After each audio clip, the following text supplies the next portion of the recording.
오늘 아침 주신 하나님 말씀은 신약 성경 마태복음 18장 11절로 20절의 말씀입니다. 신약 성경 마태복음 18장 11절로 20절의 말씀입니다. 함께 한 목소리로 합독해서 읽겠습니다. 너희 생각에는 어떠하냐? 만일 어떤 사람이 양 100마리가 있는데 그 중에 하나가 길을 잃었으면 그 99마리를 산에 두고 가서 길 잃은 양을 찾지 않겠느냐? 진실로 너에게 이르노니 만일 찾으면 길을 잃지 아니한 99마리보다 이것을 더 기뻐하리라. 이와 같이 이 작은 자 중에 하나라도 잃는 것은 하늘에 계신 너희 아버지의 뜻이 아니니라. 내 형제가 죄를 범하거든 가서 너와 그 사람과만 상대하여 권고하라. 만일 들으면 네가 내 형제를 얻은 것이요, 만일 듣지 않거든 한두 사람을 데리고 가서 두세 증인의 입으로 말마다 확증하게 하라. 만일 그들의 말도 듣지 않거든 교회의 말하고 교회의 말도 듣지 않거든 이방인과 세리와 같이 여기라. 진실로 너에게 이르노니 무엇이든지 너희가 땅에서 매면 하늘에서도 매일 것이요, 무엇이든지 땅에서 풀면 하늘에서도 풀리리라. 진실로 다시 너희에게 이르노니 너희 중에 두 사람이 땅에서 합심하여 무엇이든지 구하면 하늘에 계신 내 아버지께서 그들을 위하여 이루게 하시리라. 두세 사람이 내 이름으로 모인 곳에는 나도 그들 중에 있느니라. 아멘. 오늘 말씀은 사실 어제 말씀에 이어서 보는 것이 좋습니다. 그리스도인들은 결코 작은 자 중 하나라도 업신여겨서는 안 된다는 것이죠. 이는 어제 말씀드린 바대로 그저 힘없고 연소한 자를 의미하는 것이 아니라 우리의 주변에 있는 우리의 동역자들을 의미합니다. 그리스도인들은 교회라는 아주 아름다운 하나님 나라의 공동체 안에서 서로 사랑으로 돌보아야 하죠. 그런데 공동체가 규모가 좀 커지고 이렇게 되다 보면 한 사람 한 사람을요 쉽게 대하는 경우가 종종 발생하곤 합니다. 그러나 우리가 기억해야 하지요. 언제든 작은 자들, 곧 교회에서 하나의 지체로 부름을 받은 우리가 서로를 지켜주고 보살펴주고 나는 언제든 낮은 자리로 자처하여 우리 주변자들을 오히려 높이는 사람이 되어야 한다는 사실입니다. 예수님은 작은 자들에 대한 예수님의 마음을 표현하기 위해서 비유로 말씀을 하십니다. 예수님은 목자와 양과 유리한 자의 비참함에 대해서 말씀하시죠. 양 100마리가 있는데 그들 중 한 마리가 길을 잃어버렸다. 왜 하필 100마리가 이런 질문들을 하신 분이 있는데요. 사실 고대 팔레스타인 지역에서 흔히 볼 수 있는 양떼의 규모가 한 100마리 정도입니다. 그래서 보다 쉽게 그들의 이해를 가져오게 하는 것이죠. 목자는 당연히 99마리의 양을 산에 두고 나머지 길을 잃어버린 양을 찾아갑니다. 어떻게 99마리의 양을 그냥 두고 갈까 싶지만 그런 생각이 들긴 하지만은 그렇지 않습니다. 그 당시에는요 사실은 이 양들을 두고 갈 때는 다른 목자들이 그 길을 잘 가고 있었던 99마리를 지켜주는, 그래서 서로 이렇게 돕는, 우리나라로 따지면 품앗이 한다라는 느낌이 있을까요? 그런 느낌으로 양들을 서로 돌봐주는 느낌이 있었습니다. 그러니 당연히 우리는 이 99마리를 버려두고 갔다라고 이제 말씀으로 이해하지만은 그 당시 유대인들은 이 말씀을 들을 때에 당연히 그 양들이 다른 목자들이 지키고 있겠구나라는 이제 생각을 하게 되는 것이죠. 다만 문제가 있죠. 길을 잃어버린 한 마리는 찾아가지 않으면 그 양은 스스로 찾아오지 못한다는 점입니다. 예수님은 진실로 이르십니다. 찾은 양 한 마리를 더 기뻐하신다. 여기서 99마리의 양을 기뻐하지 않는다는 단순한 해석을 해서는 안 됩니다. 잃어버렸다가 다시 찾은 그 한 마리에 대한 애착을 말씀하시는 거죠. 우리도 그렇지 않습니까? 무엇인가를 잃어버렸다가 다시 찾았을 때 얼마나 큰 기쁨이 있습니까? 목자가 양을 얼마나 사랑하는 줄 안다면 그 한 마리의 양이 얼마나 큰 가치가 있는지를 우리가 깨달을 수 있는 거죠. 작은 자 하나라도. 이 말씀에서 우리가 생각할 수 있는 것은 하나님께서는 어느 것 하나도 잃어버리는 것을 원치 않는다라는 것이죠. 우리가 생각할 때 저 사람은 잃어버려도 괜찮아가 아니라 하나님은 교회의 구성원으로 부르는 우리 모두를, 우리 한 명 한 명을 하나하나를 그 누구도 소중하게 생각하지 않지 않다. 모두를 소중하게 생각하신다라는 겁니다. 다시금 이 말씀의 깊이를 깨닫게 되죠.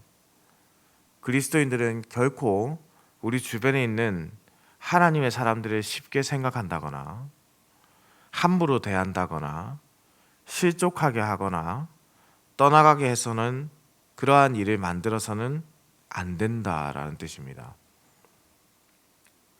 우리 공동체가 반드시 필요한 한 명의 생명으로 그들을 인식하고 그들에게 다가가는 방식은 언제나 사랑이어야 한다라는 것이죠. 사랑으로 다가간다라고 했을 때 이런 질문이 생기잖아요. 그러면 형제가 범죄했을 때는 어떻게 해야 하는가? 그럴 때 예수님께서 이미 이 말씀을 주셨음을 기억해야 합니다. 바로 이어지는 말씀에 있죠. 이는 세 단계로 이루어지는데요. 먼저 너와 그 사람과만 상대하여 권고하라. 이를 통해 형제를 얻게 된다. 그러나 실패했다면 다음 단계로 넘어가라. 한두 사람을 데리고 가서 두세 증인의 입으로 말한 말마다 확증하게 하라. 그러나 이것 또한 실패하게 된다면 교회에 말하라 라고 했습니다. 이는 단순히 치리의 목적에서 시작하는 것이 아니라 바로 교회에 속한 모든 형제들이 어떻게 하라는 뜻입니까? 마지막으로 그를 설득하게 하라는 뜻입니다. 벌받게 해라 이런 뜻이 아니라요. 그럼에도 말을 듣지 않게 될 때 유대인들로 하여금 그들이 잘 이해할 수 있는 말로 예수님께서 답을 알려주시죠. 바로 이방인과 세리같이 여기라. 이방인과 세리는 유대인들이 어떻게 생각했습니까? 죄인들이라고 생각했잖아요. 죄인들이라고 생각하면 상대하지 않았던 사람들이었잖아요. 따라서 예수님께서 제자들에게 말씀하시는 것은 이방인과 세리 그 자체를 미워하는 게 아니라 그들의 이해를 돕는 것이죠. 권면을 따르지 않는 자들을 죄인으로 여기고 교회라는 공동체에서 이제 추방하라라는 뜻입니다. 그것이 교회라는 하나님의 공동체의 순결을 지키는 방법이기 때문입니다. 18절 말씀입니다. 진실로 너에게 이르노니 무엇이든지 너희가 땅에서 매면 하늘에서도 매일 것이요 무엇이든지 땅에서 풀면 하늘에서도 풀리리라. 이 말씀은 베드로의 신앙 고백을 들으신 후 반응하셨던 예수님의 말씀과 거의 유사합니다. 차이라면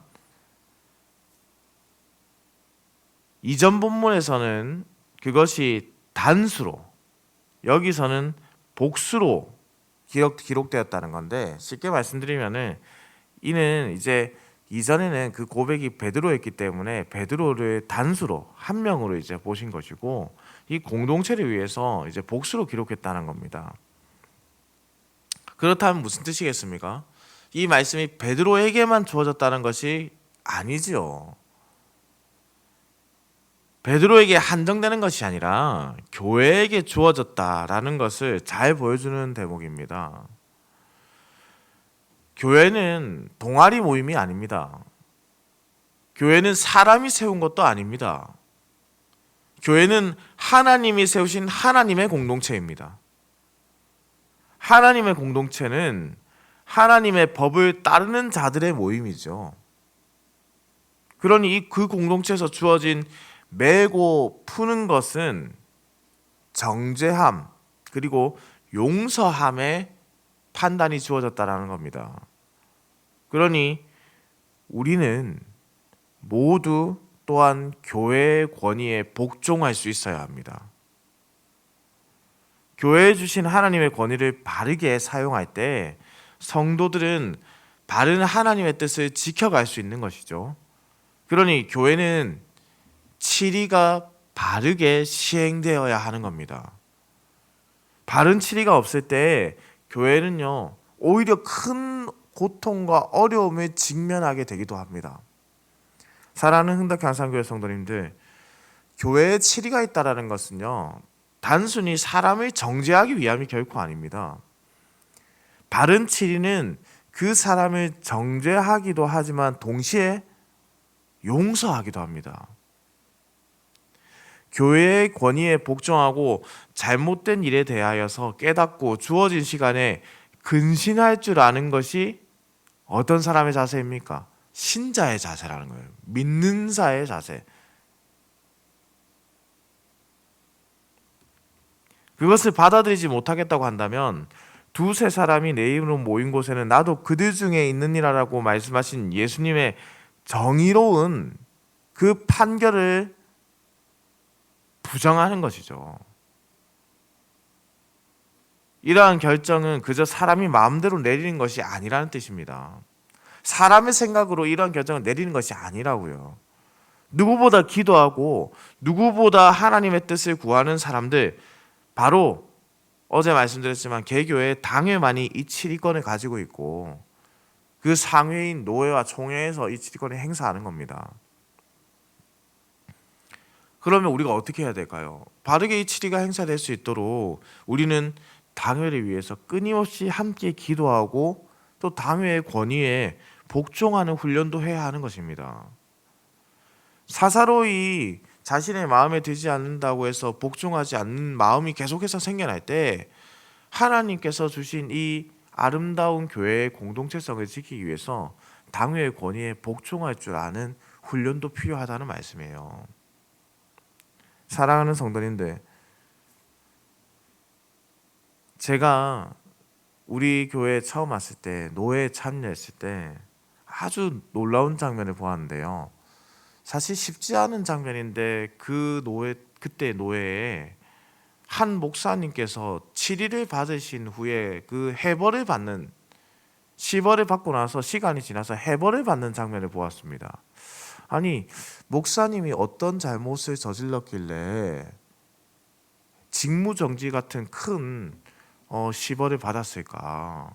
그리고 그 기간이 지나고 나서 해벌을 받는 장면을 보게 됐는데 도대체 무엇일까 싶어서 담임 목사님께 여쭈어 봤습니다. 담임 목사님께서 이런 말씀을 하는 거예요. 그 목사님께서 목사고시를 칠 당시에 자기 스스로 부정한 행위, 흔히 말하는 컨닝을 했기 때문에 이 일이 일어났다. 아, 그렇군요. 근데 어떻게 그 일이 일어났는데 목사가 되었을까요? 그러면 목사가 되기 전에 목사고시 칠 때 일어났는데 어떻게 목사 안수를 받았습니까?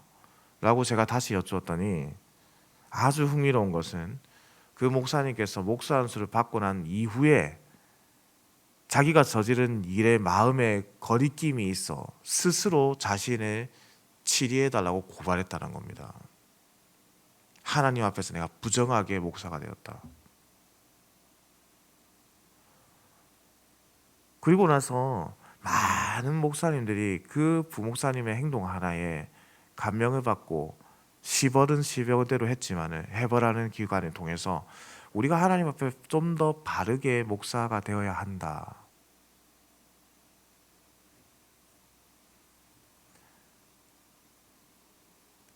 교회의 치리는 사람을 정죄하는 것에만 목적이 있는 것이 아닙니다. 바르게 견책하고 함께 견실하게 교회를 아름답게 세워가는데 그 목적이 있는 것이죠. 저도 그때 그 장면을 보면서 얼마나 마음에 큰 감동이 있었는지 모릅니다. 교회 공동체는 어떠해야 됩니까? 작은 자, 우리 주변에 있는 동역자들에게 상처 주는 곳이 되어서는 안 되죠.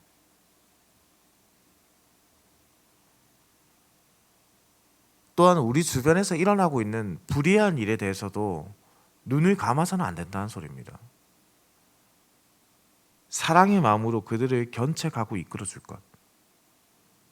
함께 울고 함께 아파할 줄 알고 죄를 멀리하고 참되신 하나님의 공동체를 세워가야 한다.